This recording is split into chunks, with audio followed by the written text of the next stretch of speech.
Listen, I am always in search of like making my life easier, and that's why I started doing the walk-in chats, because in the summer and like the, whatever, the fall, I just want to get out, especially on Fridays. So I do love making the podcast, or having the podcast be as organic as possible.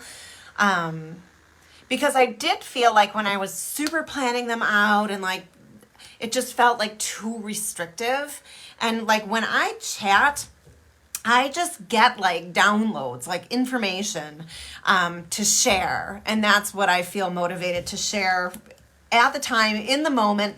And generally people will be like, are you talking directly to me today? Because like I'm getting those things so that I can share them, because a lot of people need to hear it.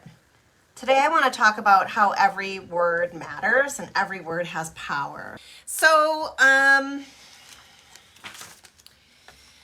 do my writing every morning. I rarely miss it. Sometimes I miss it on the weekends. But I rarely miss it, because it's so easy for me and for everyone to like head right back into the lack hole.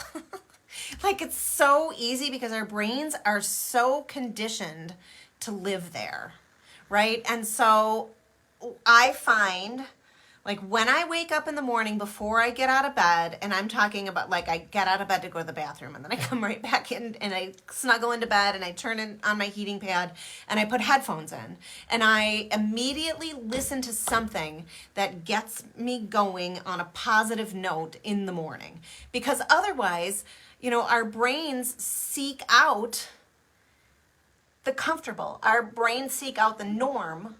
And the norm for most of us is fight or flight, or it's sitting in the lack hole, it's being anxious, or it's telling ourselves things that aren't empowering. And so these are the things that I do right away. And so that's why like every morning I have a boundary that like I need to journal. This is my little practice, because it keeps my head in a good place. And I'm human. I definitely, still find myself in confusion, still find myself in lack, still find that anxious feeling, that choking feeling, right? But I have things in place to stop that, because I'm aware of those feelings now. And when we think about words having power, the things that you say to yourself inside your head or out through your mouth, they have power. Anyways, so we want to become aware of our internal dialogue, because we're not even aware most of the time of the things that we're saying. We're so unaware of the things that we're saying because it's a habit. Our body continually seeks the comfortable, because the subconscious mind wants to keep you safe, and the subconscious mind produces habits so that you can stay safe. And so thought patterns are habitual, right? And if we don't set boundaries for ourselves to actually change the way that we are talking to ourselves in our head all the time, just the rolling thing, we're judging ourselves, we're judging others, we're, keeping ourselves in lack, we're muting ourselves, it all becomes like super, super, super, super habitual. And so like with this writing that I do every morning, I am creating a new habit pattern. And so what I'm telling my brain to do is to seek the amazing and the positive, rather than immediately getting out of bed and like being in like fear, lack, what's going to happen today? I don't know. Like, is anyone going to buy my stuff today? No one's buying my stuff. Like, that's just repetitive. So like if you're telling yourself that no one's buying your stuff, guess what's going to happen? If you are saying no one's buying my stuff, the economy this, the economy that, no one's coming into my store, no one's going online to buy my thing online, my course, whatever it is, what is going to happen to you if that is what you are repeating over and over? No one will buy. It is insane, literally crazy, how our thoughts create our life. Like, If you start diving into this more, I'm blown away all the time. Blown away all the time. Being aware of our own internal dialogue and understanding what it is that we are saying to ourselves, saying out loud, what ideologies we're connecting to that aren't even real and are totally made up. Like, the things we say internally or through our mouth create our circumstances. They're so powerful. These words that we say are so powerful. And they repeat over and over and over, especially like we really as humans have this tendency to like cling on to lack, right? And you can turn on the news, you can scroll through social media, like everything that is lack is so in our face. Like if you start to really look at it and they're, oh my God, and people are like addicted to like murder podcasts. I love listening to murder podcasts. Holy crap, why? Now, don't get me wrong. I love only murders in the building. But like, why? Do you hear what I'm saying? We love lack. It's crazy. And all of these thoughts just, it's like they're compounding, right? And it is, evidence will be shown to us that the thoughts that we are having, it will be like, yep, see, that's it. Yep. Oh my gosh, yep. I have a really funny example of this, but it is so unbelievably true. And now that I see it, I'm like, I created that. So, and it is really funny, but like my dog doesn't like other dogs. Okay. And she started being approached all the time by off-leash dogs. And their owners, like some owners didn't even have a leash for them, right? And so I started fixating on seeing off-leash dogs all the time. And guess what I saw? Off-leash dogs all the time with my dog to the point where I couldn't even walk her anymore. I created it. My body produced the fear, it searches for more fear, and I created it. I put myself in that vibration, I put myself in that situation. Because my husband walks the dog and he doesn't see off-leash dogs anywhere. Same places all the time. Every word has power, your thoughts create your life. That is a really silly example, but it is something that is so true. And I've seen this in a whole bunch of other ways, right? But we want to be mindful of what we are saying and mindful of what we are saying about ourselves. It's like we sink away from self-love. We put ourselves last, especially us women. We put ourselves last. Like I put myself last so hard that I had a spontaneous 99% blockage in my widowmaker artery. Like, that's extreme, but that is also my creation. I created that. The way I was putting myself last, putting everybody else first, sinking into lack, sinking into nothing is possible. I'm never going to do this. And so like I had an extreme event. And it's kind of eye-opening because like the event is there to show you this is what you get with that kind of thinking. You get dis-ease, right? Disease, dis-ease. You get lack. You get crummy relationships. You get weight gain. Like all of the things. You get everything that's bad because you're telling yourself you're bad. You're not good enough. And so what happens is you start attracting everything that isn't good. And like somebody will just be like, oh, it's the third thing in a long line of things that keep happening to me. Yes, you're attracting that. You're attracting that by the way that you are thinking and the way that you are feeling and how those things create habits for you to just keep attracting more and more and more and more and more and more and more of it. It's mind-blowing. So be mindful of how you approach yourself. And that's like, who do you dream about being? Because that's who you really are if you would just let yourself be it. It's, sinking into the truth of who you are, like lowering your shoulders, unclenching your jaws, breathing, and taking more time for you. And when you don't think you have enough time for you, I don't know who said this. It's like, if you only have, if you don't have 20 minutes a day to meditate, then you should be meditating 2 hours a day. Taking even more time for you. Because you can create anything you want to create. But all of it is in your head. If you think you can't, guess what? You're not going to. Again, just bringing the point home. If you think people aren't buying, if you think the economy is affecting people, if you think the election is affecting people, and it is, but that's all a construct. It's all repetitive, negative thought. That's all it is. If you can take yourself out of that, and that's what I mean by setting boundaries for yourself. Stop scrolling on social media every second. Put your phone down. Hide it. Make your partner take it. Get it away. Take the apps off your phone. And I get it.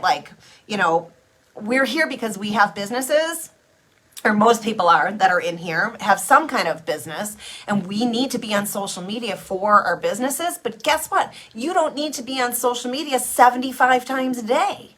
You can go on once. Right? Go on once in the morning, once in the night. And that's usually what I do is I'll go in the morning. I support the people I want to support, the people that I'm coaching. I cheer people on. And then I get off. And yes, I do it. That is also a repetitive thing. I'd be oh, I'm going to scroll. No, I'm not going to open it. I stop myself from doing it. And then I'll go on again at night. So boundaries for yourself to keep yourself out of lack. Because social media is great and things are funny and blah, blah, blah, but it just keeps us in lack. It's a form of muting, you know what I'm talking about when you're just totally sitting on the couch or whatever and you're just scrolling. Oh, that's cute. Scrolling. Oh, that's a weird skirt. Why does she think she can wear that? Scrolling. It just keeps us in lack. Because we like to argue for our limitations. And Dr. Wayne Dyer said, when you argue for your limitations, you get to keep them. Yeah, but, my leg hurts. And it hurts my knee when I do that. I probably can't exercise. Or, yeah, well, tonight I'll just let myself eat the ice cream and I'll start again tomorrow. We argue for our limitations. Guess what we get to keep? Our limitations. And softening the attention to beating yourself up for being a certain, oh my God, I've been doing that, and beating yourself up or whatever, softening your attention to the beating up of yourself because that's what your body is craving. Those anxious, I'm not good enough, I'm not worthy feelings, because they're repetitive, and your body takes over your brain, right? And it keeps you in fight or flight. And that brings sickness. That brings dis-ease. Whether it is mental health or physical health. What you give, you get. And it's so important.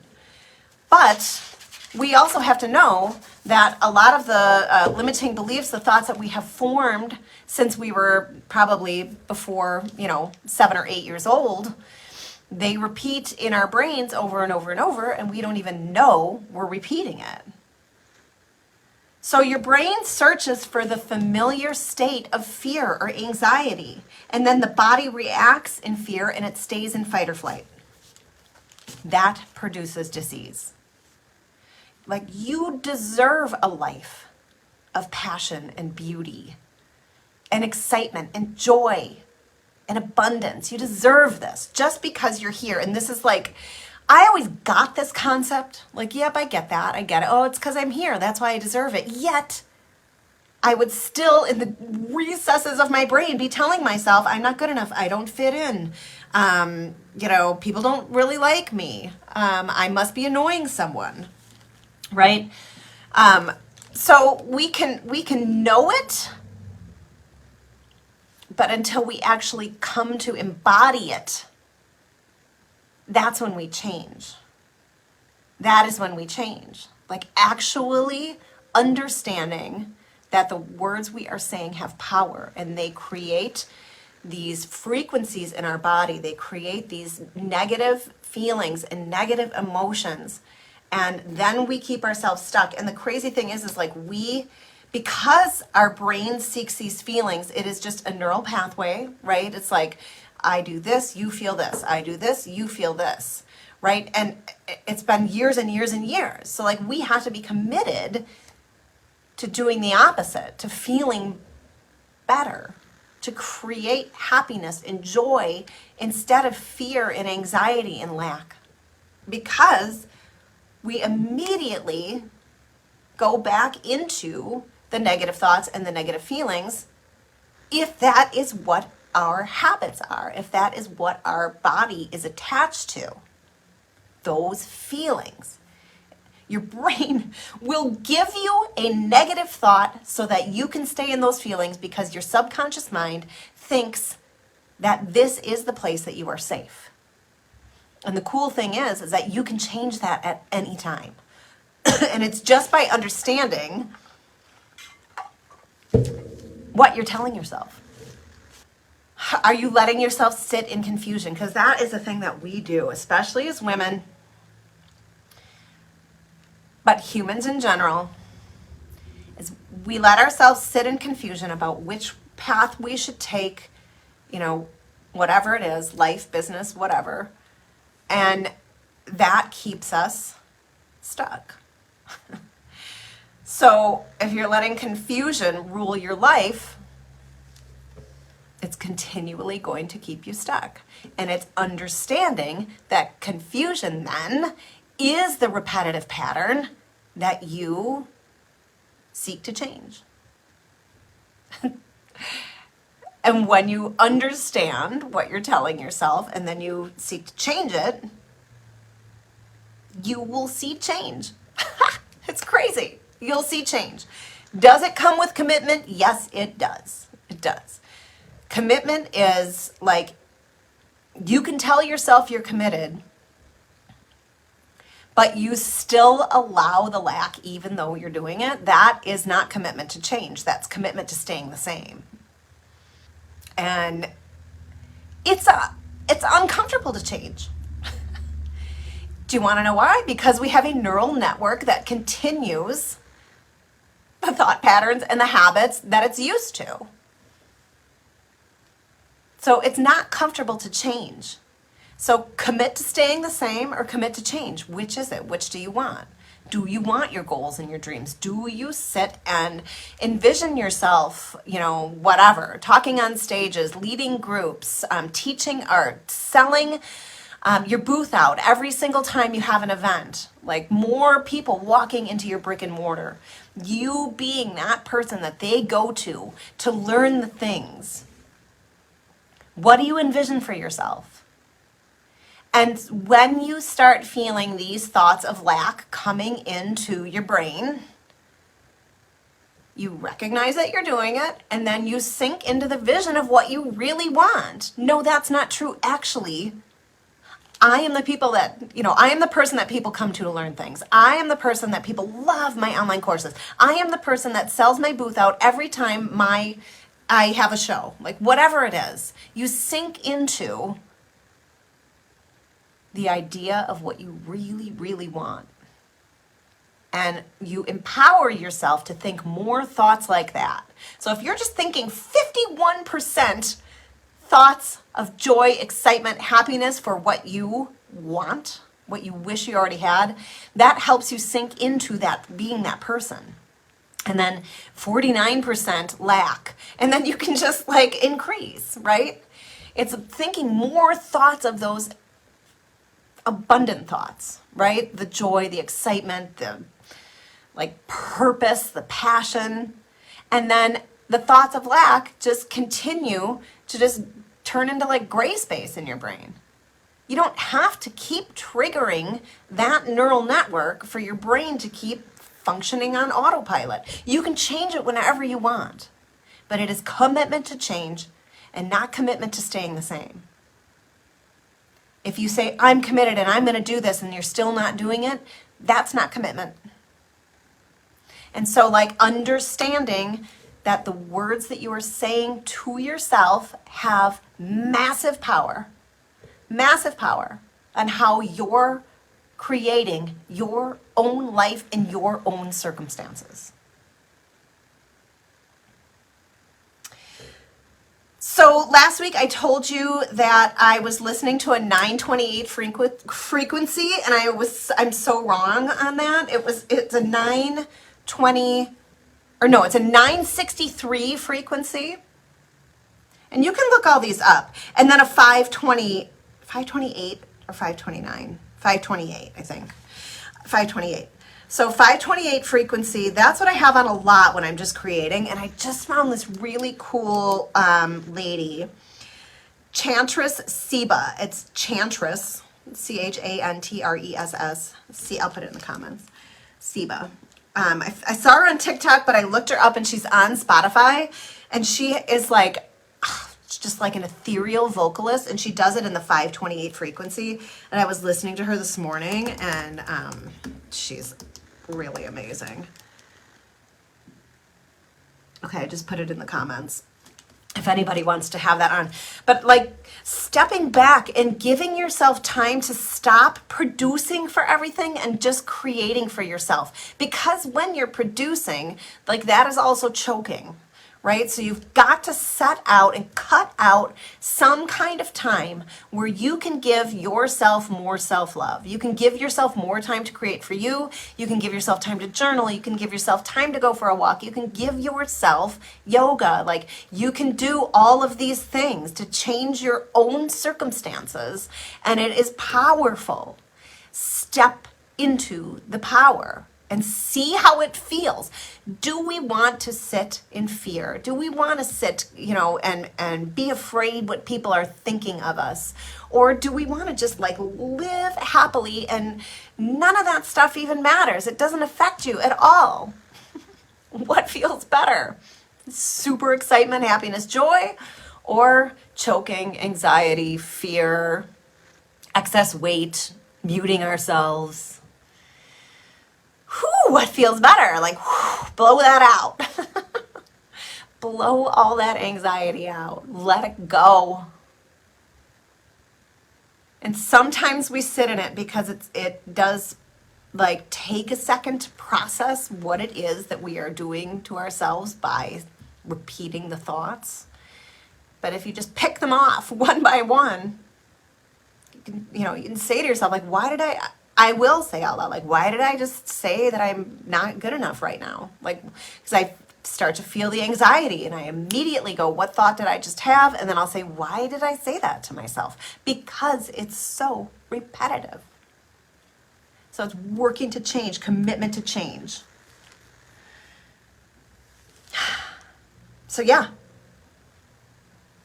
your words have power.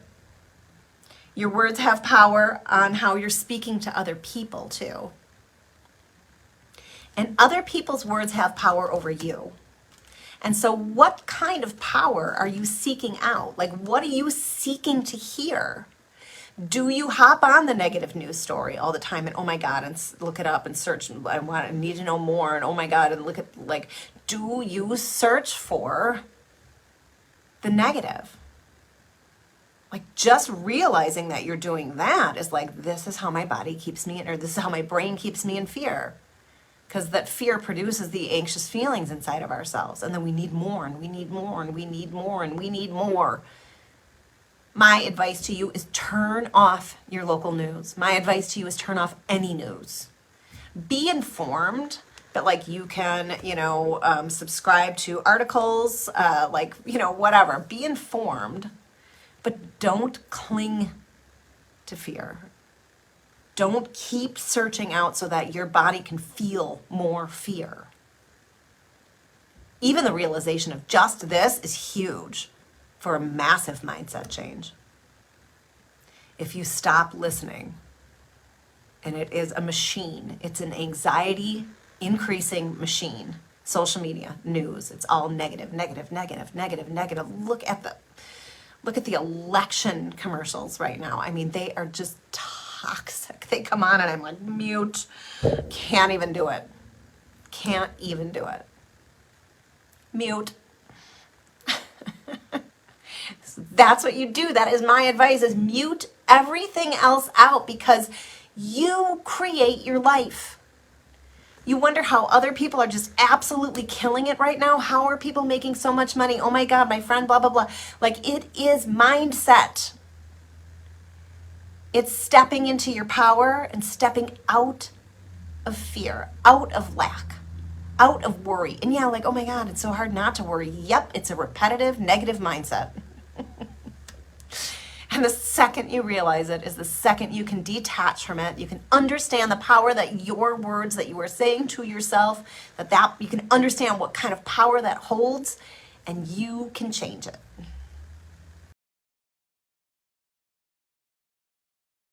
Yes.